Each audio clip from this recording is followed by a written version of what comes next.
Hello and welcome back to another episode of the Chronic Fatigue and Burnout Recovery Podcast. It is another cold, grey day in January. I'm sitting here with a hot water bottle on my lap. I've just been attacked by a small black cat who's had his claws cut. And I have been swimming this morning. I think I said in the previous episode that I've really been enjoying my cold sea swims this time of year, more so probably than any year before. In the past, perhaps just a reflection of where I was with my health and life and my nervous system state. Sometimes getting really cold this time of year can frazzle me a little bit, but I have been finding it very energizing, in fact, and very refreshing. Been staying in for about 8 minutes, basically 1 minute for every degree Celsius of the ocean temperature, and just really, really enjoying it. It is raining today, and there's a little bit of rain hitting the windows as I'm talking, so that could be coming through with some background noise, but hopefully it won't be too disruptive to you. Anyway, now that I've done my little bit of preamble waffle, I am talking today about how we can manage the mornings in our fatigue recovery journey. The topic for this episode, shall I say, was one that was suggested on Instagram. I was doing my weekly Q&A that I do on Instagram, and somebody had asked a question, not perhaps in these exact words, but I thought it was definitely something to talk about in more detail because it's a conversation I have with my clients. It's a conversation I have with the members in the Nurturing Resilience subscription. And I know for myself that not feeling as refreshed as what I normally would was something that I also experienced in my own fatigue recovery journey. And I think it's worth having a conversation around. So before we go into the conversation around this, just a request if you could leave a review, if you haven't already, on iTunes or Spotify. It will take 10-20 seconds of your time, and it would mean the world to me if you could. Just this past week, the podcast has finally hit 100,000 downloads, which feels like such an amazing achievement.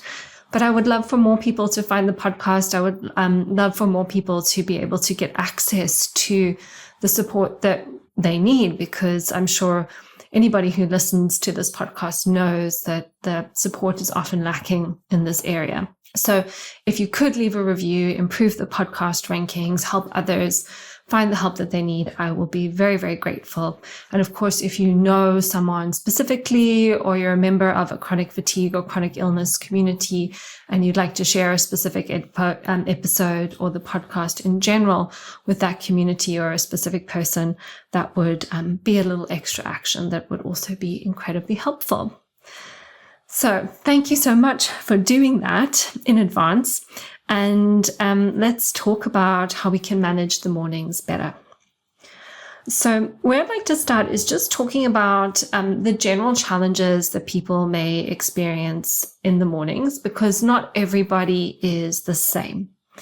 There can be those that find mornings very hard because they perhaps wake feeling very activated, very overstimulated, perhaps experiencing a heightening of symptoms first thing in the morning. And that can also just change the trajectory of your day if you start to symptom scan, focus on your symptoms, and then symptoms make you feel more anxious, more depressed, more hopeless, or whatever other feelings are coming up around your symptoms.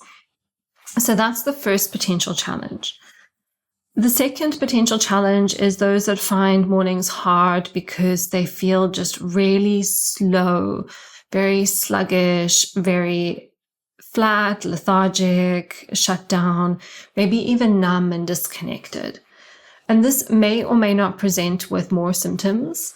Sometimes when we are tending towards more dissociation and disconnection in our symptoms, in our system, we don't feel our symptoms as intensely, but there can be a lot of fatigue and a lot of flatness and a lot of lack of motivation and just really struggling to get going in the mornings. The other possibility is that those who might wake feeling unrefreshed, so They might feel tired, perhaps even after having a good night's sleep, but they just don't feel as refreshed as what they feel that they should feel. But they're not in this overly, very heightened, activated state or an overly flat state. They might feel that they're actually fairly regulated, but they're just not feeling as good as what they could feel in the morning. So I'd like to speak to that as well. And where I'd like to go with this is just explain that how we feel in the morning is a reflection of physiology, so physiological imbalances that might be happening in the body, as well as our nervous system state. I have actually talked about this recently in the episode where I talked about how our nervous system state informs our healing. But I'd like to just do a quick little recap here on the nervous system, just to remind you of some of the states and then link them to how this might be influencing some of these presenting challenges first thing in the morning. So the nervous system has got two main branches. We've got the parasympathetic nervous system, the PNS, and we've got the sympathetic nervous system, the SNS. And the sympathetic nervous system is what governs our fight or flight responses. And heightened SNS activity may be a cause of that waking, feeling wired, and feeling very activated. The PNS, on the other hand, the parasympathetic nervous system, governs our ventral vagal system, also referred to as our social engagement system, or the system which allows us to feel regulated, which allows us to feel present, to feel here, to feel okay and safe in the moment. However, the parasympathetic nervous system also governs the dorsal vagal branch of our nervous system, which is responsible in some cases for deep rest, but it can also be responsible for things like shutdown, disassociation, freeze, and collapse. And this might be the dominating branch, which is responsible for feeling that low, flat, disconnected, numb, lacking in motivation, or stuck or frozen feeling when you wake up in the morning. And here, just a reminder that freeze, when we experience freeze, we can have heightened sympathetic activation as well as this dorsal vagal activity. So often underneath the freeze, there's a lot of that sympathetic fight or flight energy. And that can often feel like this idea of having your foot flat on the accelerator, but the handbrake up. There's like a lot of energy in your system, but it's got nowhere to go. And that can often leave us feeling quite stuck, like feeling a bit like gridlocked and overwhelmed or overactivated, but we're not really able to move or do anything or use that energy in a productive way. And so then there's the third option. And that was where, from a nervous system perspective, we feel regulated, we feel pretty present and not overly activated or stuck or frozen or shut down, but we can still wake feeling unrefreshed or sluggish or foggy. And now this isn't an exact science, but my Anna theory, in air quotes, is that when we experience this, it may be more of a case of some sort of physiological imbalance or physiological challenge that is making us present the way that we are presenting, not necessarily a nervous system challenge per se. And what that might mean more specifically is that the brain fog or sluggishness that you experience in the morning could be driven by a toxic load. Common causes being things like mold or yeast overgrowth, such as candida, or dysbiosis, or SIBO, small intestinal bacterial overgrowth, or a sluggish lymphatic system, or poor detox and poor drainage because you're not sweating, you're not pooping, you're not consuming enough water, maybe mast cell activation syndrome or histamine issues, blood sugar imbalances, or just a poor diet and a pro-inflammatory diet versus an anti-inflammatory diet. In my own journey, one of the symptoms that I was always kind of hyper aware of is that waking unrefreshed in the morning feeling. And obviously there's a lot of nuance and there's a lot of overlap, and I identify with other aspects of, the nervous system components as well. But I do really feel that kind of like brain foggy feeling where I just never felt like I was as mentally clear as what I should be first thing in the morning was a toxic load issue. And I can't remember exactly when it disappeared. It's gone now, but it was something that I was always very hyper aware of. And as I worked on some of these physiological pieces, like the mold detox and the SIBO and the blood sugar imbalances and all of the bits and bobs, that was something that really helped me to wake feeling more refreshed. And definitely there was a connection with food. So I was very disciplined with my diet throughout my journey, but every now and again as a human being, I would maybe go out for a meal or we would get a takeaway. And this was very rare. It wasn't something I was doing on even a monthly basis. But if there was a special occasion, I maybe ate a little bit differently to what I normally would. I would get some blood sugar imbalances and then I could wake in the morning feeling more tired and sluggish again. So I just wanted to share that piece because I think there can be a little bit of some people are it's all about the nervous system. And some people are like, it's not only about the nervous system, it's also physiology. And I just want to hold space for the possibility that there are multiple different mechanisms feeding into how we feel. Every case is different. And sometimes if we're only looking at the nervous system, we miss some of those physiological components that could help us feel better. Or if we're only looking at the physiological components and we're dismissive of the nervous system and trauma and things like that, we may be missing some really important things that could help us feel better. And very often for most people, it's a combination of both. So we need to hold space for the fact that sometimes it isn't just one thing, but sometimes it could be a combination of all three of the main things that I've mentioned here. The hyperactive sympathetic nervous system, being stuck in that dorsal nervous system state, or having some additional physiological challenges. And collectively, all three, or sometimes more one, sometimes more the other, could be creating our experience. And, such is the journey with chronic illness, is that there's so much nuance and complexity. And that's what can make it so challenging at times, sometimes to work through. But perhaps based on what I've shared, you can identify strongly with one of the things that I've mentioned, whether it is that heightened sympathetic nervous system state or the more dorsal shutdown state, or maybe this idea of feeling pretty regulated in yourself, but maybe there's a sense that this is actually a physiological imbalance. So where I'd like to go to next with this is to talk about what you could do to support yourself to manage your mornings better. And I'll start with the physiological causes because this one will probably be the most brief. So this is when your nervous system feels pretty regulated, but you still have symptoms which are interfering with how you would like to feel on any given day. Here, ultimately, what you want to do is get to the bottom of what those physiological imbalances are. And I've listed out a few already in terms of things like considering toxic load, mold being a common cause, but digestive imbalances, SIBO, yeast, bacterial overgrowths, poor drainage, sluggish lymph, histamine issues, blood sugar imbalances, not eating the best diet, for your needs. All of these things could contribute to that. And it's beyond the scope of this podcast to talk about all those things in detail because I would be talking here for hours.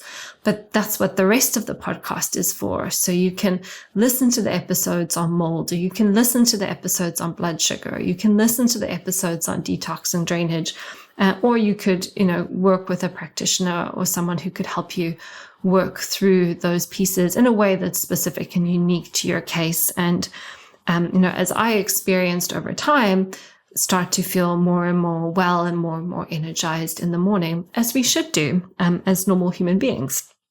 So that's all I'm going to say really today on the physiological imbalances, because there is so much to say that I couldn't capture it all in just one episode.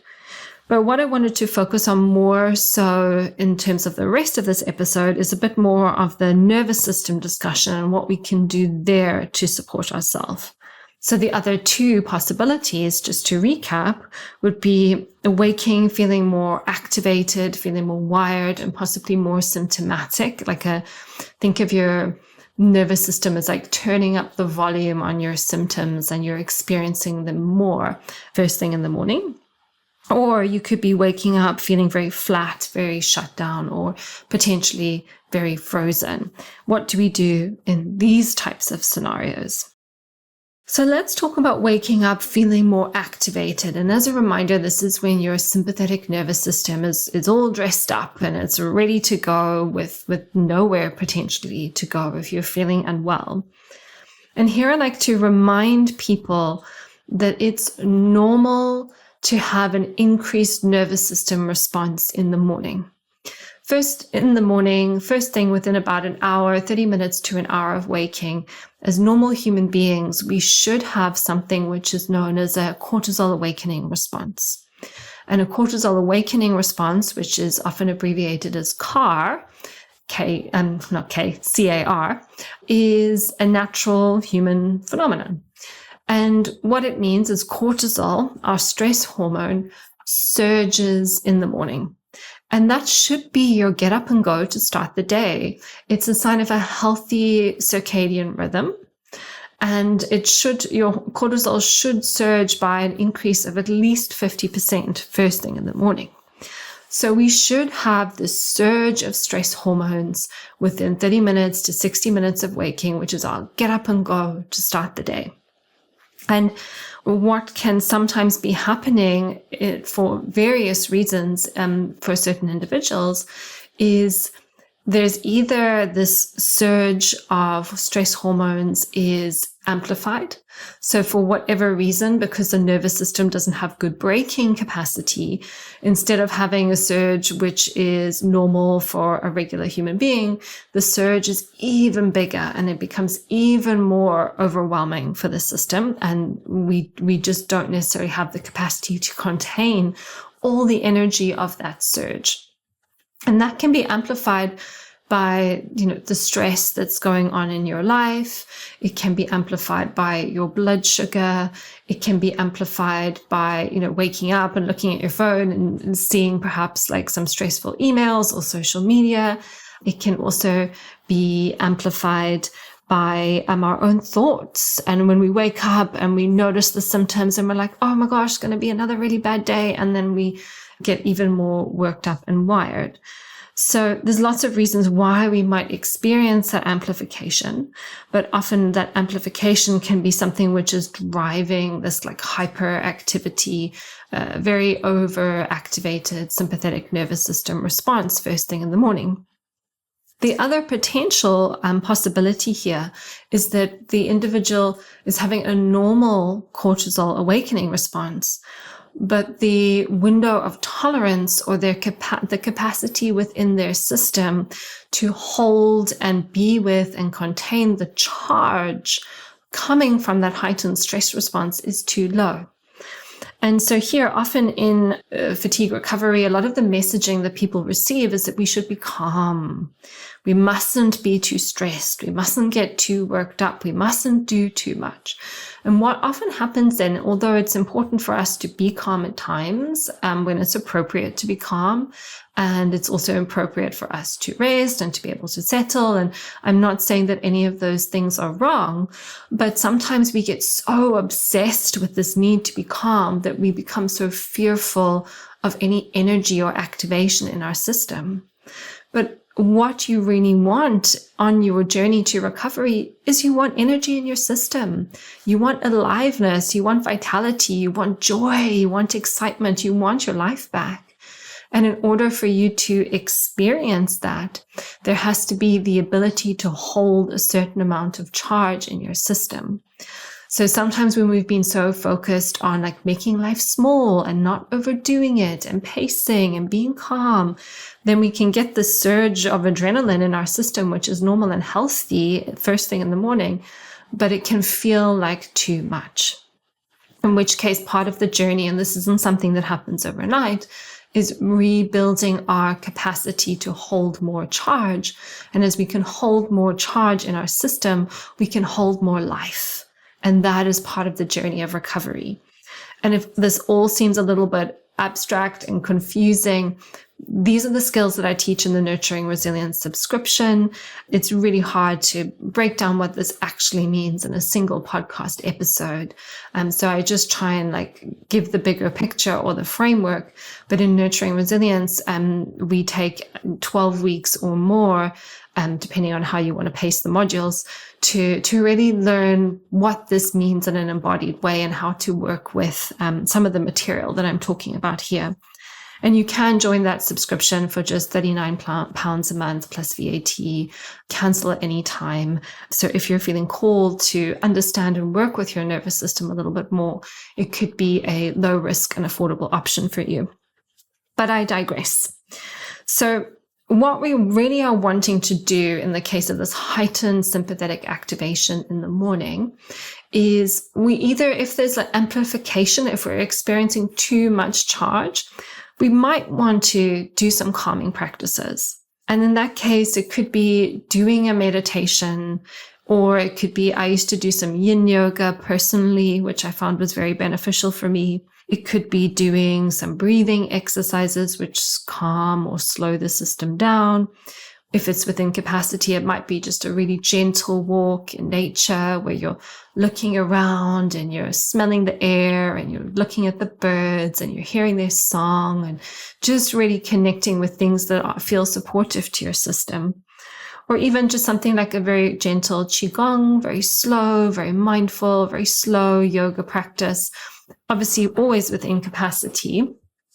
Those things could be beneficial just to slow the system down. But sometimes these practices don't work. And sometimes when we're trying to be calm and the system is really, really charged up, telling the system, you need to be calm, you need to be calm, you need to be calm, is not actually what it needs. In some cases, what we actually need to do is we need to learn to discharge. What that basically means is when we're experiencing this heightened, wired, activated feeling in the body, that is energy. And we have this saying in somatic experiencing, which is like the nervous system is all dressed up with nowhere to go. All that charge in your system is like there, it's ready, it's a readiness, it's a preparedness, it's fight or flight, but it's got nowhere to go. And you just saying you need to be calm is not going to help that energy move. So what we're really trying to do is in a supportive way, which feels in capacity, is get that energy moving. And in some case, it could be within capacity always, more of a brisk walk, or it could actually be some shaking or some trembling, or maybe it's some dancing, or maybe it's a little bit of a more dynamic yoga flow or more dynamic movement practice. Or sometimes I recommend to people Kapalabhati breath, which is a specific yogic breathing practice, but it's very energizing. It's very fast. It's very forceful. I've recommended this to clients who've experienced this heightened activation in the morning. They've found it very helpful. So we really want to encourage a discharge of this survival energy from the body. And for people with chronic illness, for the most part, anything that we can do to learn to discharge and do that regularly throughout the day, that's going to potentially be really supportive for healing. And this is something we talk more about in the Nurturing Resilience subscription, and then you learn practices so that you can do this on your own. The examples I've given here in this podcast today are more just examples of things that people would have more access to without doing the course, like breathing, shaking, dancing, that type of thing. So really the message that I want you to take away from this is if you are someone with more heightened activation in the morning, If your calming practices are not working, it might be because you actually need to do something to get rid of that energy. And you can use the examples that I've given here, given them a go. The Kapalabhati breath, I'm sure you could just look that up on YouTube and give it a go, see how that works for you, because that might be the more accessible one if capacity is limited, because you might not be able to dance or walk or do yoga or qigong or something like that. So then moving on to waking up feeling very flat, very shut down, very frozen, really struggling to get going in the morning. And if I link that back to what I was saying about the cortisol awakening response, it can be, but not always, that in some cases, these individuals have a flat cortisol awakening response. Whereas in the previous example, I was saying that that response could be heightened, and that could potentially be a reason for experiencing the activation. In this scenario, sometimes when we've tested cortisol awakening responses in clients, they've just been non-existent. They've just been a flat line, and there's no surge in those adrenal hormones, which is really important. And I know I said I wouldn't talk too much about physiology here. I would talk more about the nervous system. But it's worth mentioning here that if that's you, then it can also be really helpful. Things that could be supportive of this might be getting morning light exposure. So it should be 3 minutes on a sunny day, 10 minutes on a partly cloudy day, and then 20 to 30 minutes on a cloudy day. And I know a lot of capacity and people don't have the capacity to get outside to get that light exposure. And this is where you just have to pick your battles in your journey and start to implement that when you do have the capacity. But that's something worth considering, is getting out into the daylight within the first hour of waking. The other thing that can be helpful, but best done under the supervision of a practitioner, is taking some licorice root supplement, not DGL, which we often use to soothe the gut, but licorice root is an adaptogen, which can be helpful for the enzyme which breaks down cortisol. So what that actually means is that we inhibit that enzyme, we hold more cortisol in our system, and that takes pressure off of the adrenal glands. However, I do feel like you can't just take a supplement and hope to repair this. It's something that you need to consider multiple different factors that have got you to that place in the first place. And obviously just holding space with the fact that blood sugar is so closely related to adrenal health, and that needs to be mastered as well. Also, cold water. So somebody who's feeling shut down and frozen in the morning is probably not going to want to get up and have a cold shower. But if you can do that, that's another great thing, that it can be helpful for that cortisol awakening response. But I want to talk here about more of the nervous system practices that we can do, because if you really do struggle with mornings and find them very hard, the morning light and the cold showers are probably just not going to happen at this point in time if you're even struggling to get out of bed. So the first thing to say here is sometimes we can have this really like frozen, flat, numb feeling, but these people might not have a lot of symptoms, mostly because they might be disconnected from the symptoms. And it's worth mentioning here that as we come more out of this frozen state, more out of this dorsal state, we might experience more symptoms. And very often people will feel like, I'm going backwards, my symptoms have got worse. And there's obviously many reasons that people's symptoms can get worse, which aren't supportive for healing. But in some cases, as our nervous system moves in the direction of regulation, we might become more symptomatic because we are more connected to our body and we feel our symptoms more. And that can be a very scary thing. So this is why when we're working with these dorsal, frozen, shutdown states, the key thing to acknowledge is gentleness, slowness, and taking all the pressure off.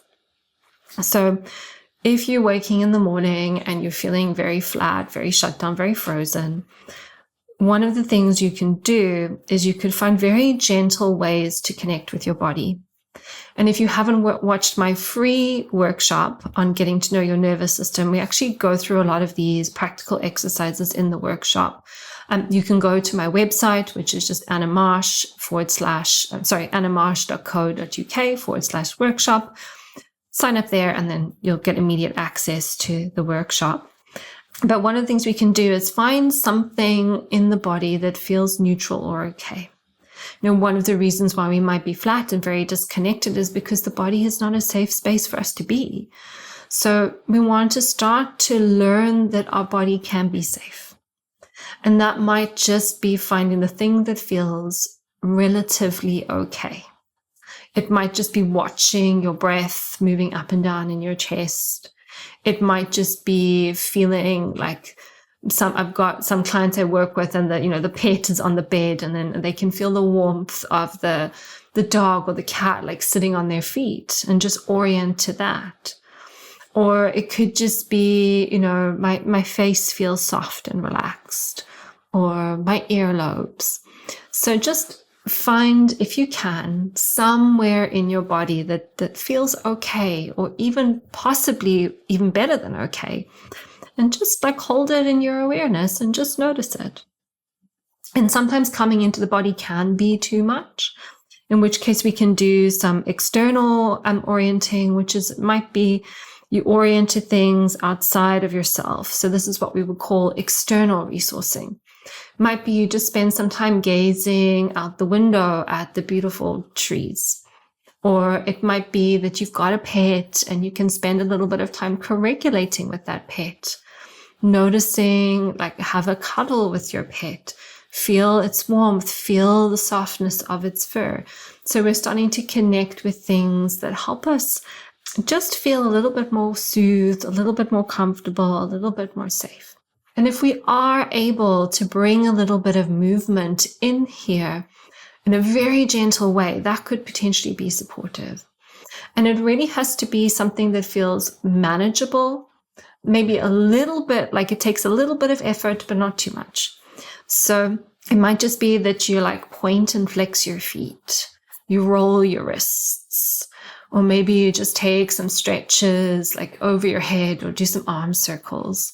So just something like really, really gentle like that. If you're in bed, you don't feel very mobile, could just be, I'm just going to like move my feet. I'm just going to scrunch my toes up. I'm just going to move my ankles. Maybe even like tense some muscles in your body and then just relax them again. So just very, very gentle.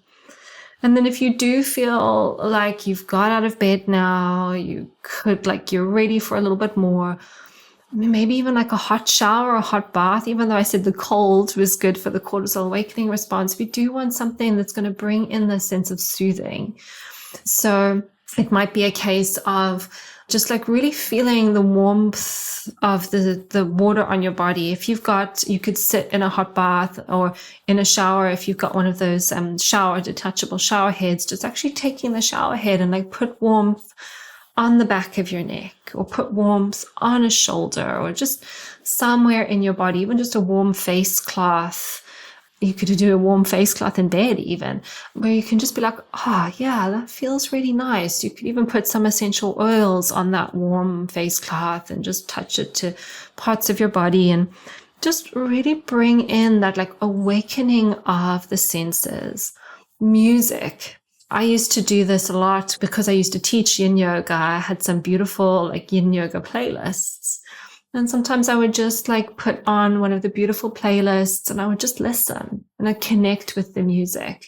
And that would help to awaken my body a little bit more as well. So really what we're looking for is, at least in the beginning stages, is just a very subtle shift. When you do these things, how do you notice that you just start to feel perhaps a little bit more here? A little bit more awake, a little bit more alive. And doing the things I've said are not going to make you go from 0 to hero in a week, but they're regular practices that you bring into your day, and just very, very gently over time, your body learns through neuroplasticity and retraining your brain to start to orient more to what is good. And as we orient more to what is good, we feel better resourced. As we feel better resourced, getting out of bed feels less overwhelming. So as you do these practices, you do feel more alive and you do feel like you could do a little bit more. Then you could do a very gentle Qigong practice or a very gentle walk. You could get outside for your morning light, whatever feels within capacity. Just really going slow so you're not having the pressure to push, because the body won't respond well to pushing if this is your experience. But we're just easing in and having gentleness and compassion and letting the body come a little bit more alive as the day continues. And then what you might notice is, like, if you wake up at 8 and it's hard to get out of bed until 10, maybe that's that time will start to get a little bit easier and you feel a little bit more awake and alive earlier in the day. Things worth trying for sure. So hopefully that's given you a few things to think about in terms of how you can support your nervous system first thing in the morning. I think here I just want to say, like, separately, how we care for our nervous system across the whole day is something that can influence the quality of our sleep at night. And then the quality of our sleep at night will potentially have an influence on then what's happening in the morning as well. And this is for both people who feel very activated or very flat. And something we talk about in the Nurturing Resilience subscription and in the free workshop is this idea of having practices that you do little and often throughout the day, so that you're not just kind of like stuck all day long or getting wound up or activated all day long and then carrying a lot of our unprocessed stuff to be processed unconsciously in our sleep at night. And what I mean by that is, if you've ever had, I'm sure we've all had one of those sleeps where you slept, but you also kind of felt like you were awake the whole night. And you've probably had one of those sleeps when something has been like, you've been a bit overstimulated, something stressful has happened, you're sleeping perhaps in a different bed, a different place, there's different noises, essentially your nervous system has been more on high alert. So if we're like doing all day long, or we're numbing all day long, even if we're just resting, but we're not actually taking the time to do these short regulation practices, then when we go to sleep at night, the body's like, okay, now we've got some space to process this. And that can mean that even though we're asleep, the body could potentially be working really, really hard all night long to deal with what we haven't dealt with during the day. And the consequence of that can be us waking in the morning, either feeling like we've been run over by a truck and we're very dorsal and we can't get out of bed, or just very, very activated. And so there's a lot of emphasis on bedtime routines to improve sleep. But how you manage yourself across the whole day as a whole, I believe, is more important. Because if you're doing the work across the day, those bedtime routines are going to be less required. So it's really important also just to consider as a whole things like diet and blood sugar balance across the whole day, not just your evening meal. If you can, as we spoke about, light exposure, morning light, and just getting outside as much as you can. I know that's really hard when your capacity is low. It's easier for people as they build more capacity to spend more time outside. But if you can spend more time outside, however you manage to do it, that would be really ideal. And then to have some settling practices across the day, so you're not stuck on or stuck off for large chunks of the day, but you're beginning to restore the natural rhythm of the nervous system, which is to fluctuate throughout the day, to move from high to low to in between without getting stuck. So I hope that has been helpful for you to think about what you could do to support yourself in the morning. Thank you so much for listening, and I will see you in the next episode.